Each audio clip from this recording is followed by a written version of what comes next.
everyone, how are you all? I hope you all are very good. First of all, I'm really very sorry.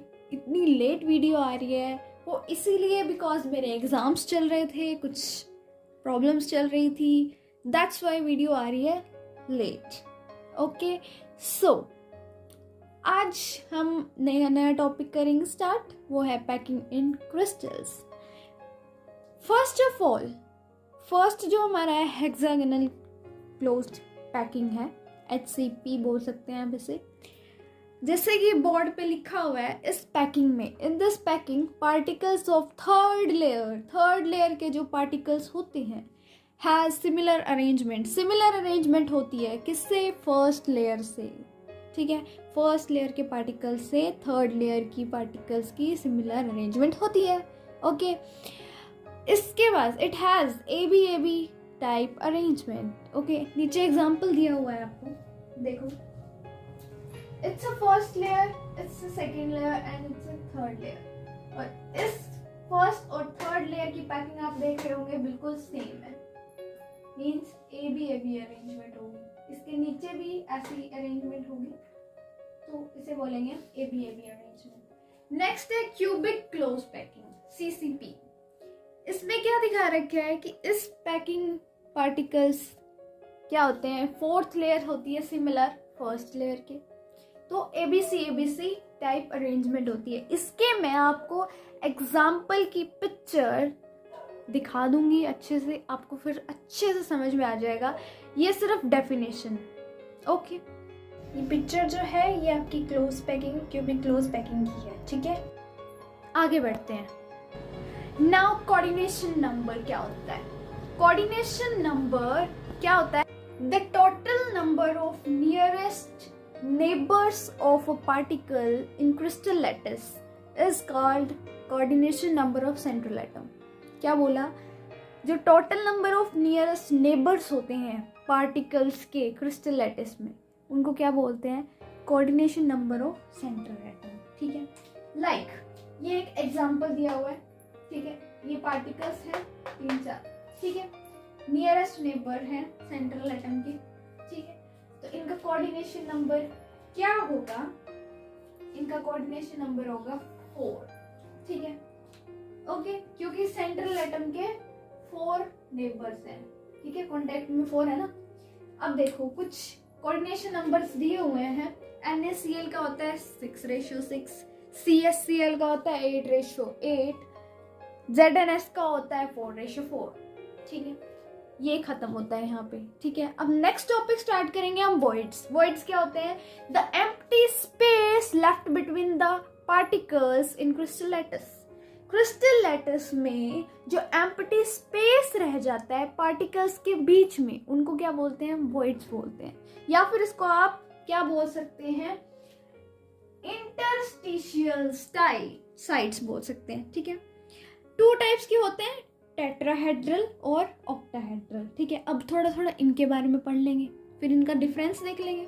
Okay, देखो तो tetrahedral voids क्या होता है? It is the empty space left between the 4 atoms.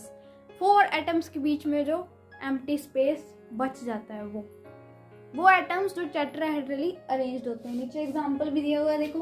Tetrahedrally arranged है और बीच में जो space है इसको बोलेंगे टेट्राहेड्रल वॉइड. ऑक्टाहेड्रल वॉइड क्या है? ये भी एम्प्टी स्पेस है, लेकिन 6 एटम्स के बीच में जो ऑक्टाहेड्रली अरेंज्ड होते हैं. ठीक है, ये 6 एटम्स आपके 1 2 3 4 5 6, इसके बीच में जो स्पेस है इसको हम क्या बोलेंगे? Octahedral void.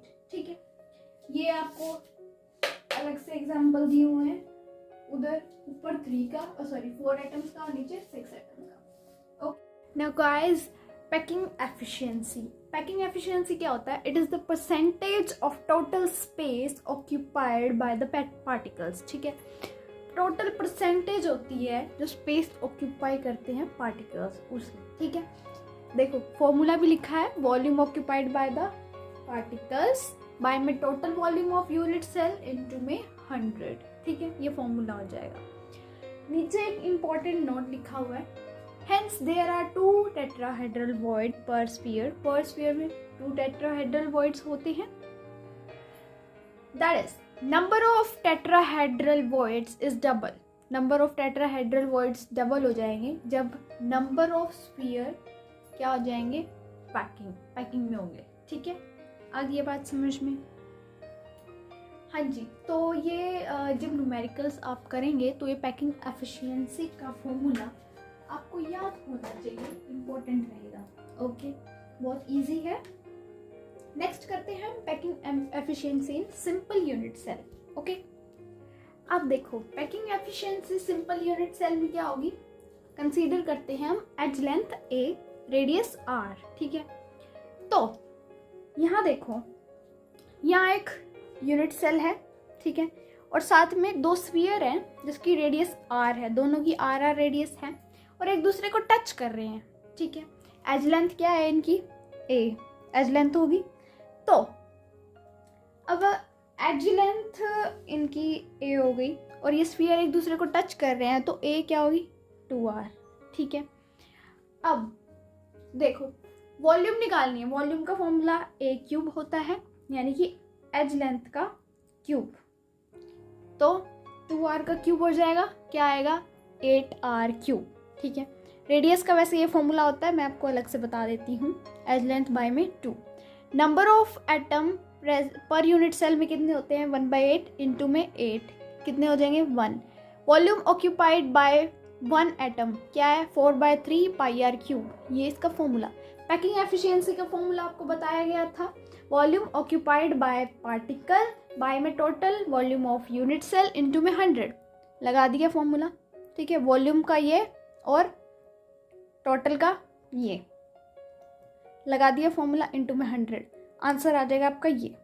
ठीक है, अनऑक्यूपाइड स्पेस निकालने के लिए 100 में से इस आंसर को क्या कर देंगे, माइनस कर देंगे, ये आ गई आपकी अनऑक्यूपाइड स्पेस आ जाएगा। ठीक है, नेक्स्ट करेंगे एफसीसी में और एचसीपी में। ठीक है, एफिशिएंसी आगे बढ़ते हैं। चलिए अब देखो एफसीसी में देखेंगे, ये आपका फिगर हो गया यहाँ पे। इसमें 3 स्फीयर्स हैं, देखो एक की रेडियस r, एक की 2r और दूसरे की r। ठीक है, तो AC क्या हो जाएगा यहाँ पे, r + 2r + r, 4r हो जाएगा। ठीक है, ट्रायंगल देखो ABC ट्रायंगल में देखो AC जो है क्या हो जाएगा, पाइथागोरस थ्योरम लगाओ, रूट में AB का स्क्वायर + BC का स्क्वायर, राइट। हाँ जी, तो क्या दे रखी है, एज लेंथ a दे रखी है, दोनों का a का स्क्वायर + a का स्क्वायर हो जाएगा, रूट में 2a का स्क्वायर और बाहर निकालेंगे तो a√2 हो जाएगा। 4r के इक्वल रख देंगे यहाँ पे इसको। ठीक है, क्या हो जाएगा, a = 4r बाय में √2, ये हो जाएगा। ठीक है, वॉल्यूम आपकी क्या होती है, a क्यूब, क्या हो जाएगा, 4r बाय में √2 का क्यूब, 32 बाय में √2 का 2r का क्यूब, ये हो जाएगा। ठीक है, अब नंबर ऑफ एटम कितने होते हैं भाई पर यूनिट सेल में, 1/8 इंटू 8 प्लस में 1/2 इंटू 6 कितने हो जाएंगे, 4 हो जाएंगे यहाँ पे। ठीक है, volume occupied bye 4 atoms, 4 atoms की 4 इंटू 4/3 पाई आर क्यूब, यानी कि 16/3 आर क्यूब। ठीक है, पैकिंग एफिशिएंसी का फॉर्मूला लगा देंगे, ये वाला 16/3 आर क्यूब डिवाइड बाय में वॉल्यूम। ठीक है, क्या आ जाएगा, इंटू में 100, 74% आ जाएगा। अनऑक्यूपाइड का 100 में से 74 को माइनस कर देंगे, 26% आ जाएगा।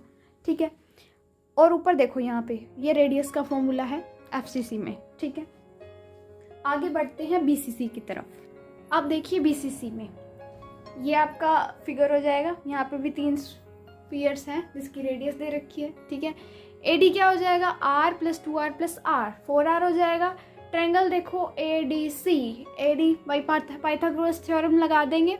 ठीक है, क्या आ जाएगा, AD क्या हो जाएगा, √3a, AD की वैल्यू क्या निकली है ऊपर, 4r, इक्वल रख देंगे, a की वैल्यू आ जाएगी 4r बाई √3। वॉल्यूम क्या होती है, a क्यूब, कर देंगे क्यूब।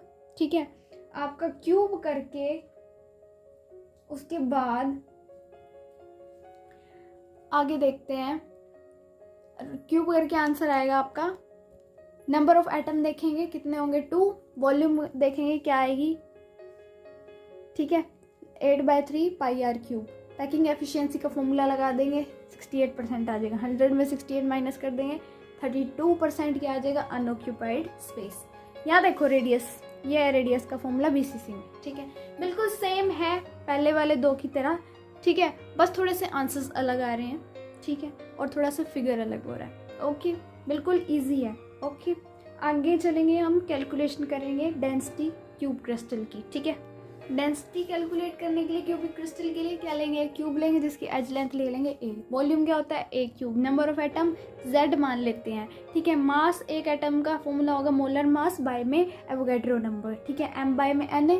ओके टोटल मास क्या होगा, जेड से मल्टीप्लाई कर देंगे इसको। डेंसिटी का फॉर्मूला होता है mass of unit cell by में volume of unit cell, density को हम इससे डिनोट करते हैं, ठीक है। जेड हो गया number of atom, N is Avogadro number, A is edge length. Okay ये फॉर्मूला आ जाएगा डेंसिटी का। तो इस फॉर्मूले से हम क्या कर सकते हैं, डेंसिटी जो है क्यूबिक क्रिस्टल की काउंट कर सकते हैं। ओके आगे ये बात समझ लें।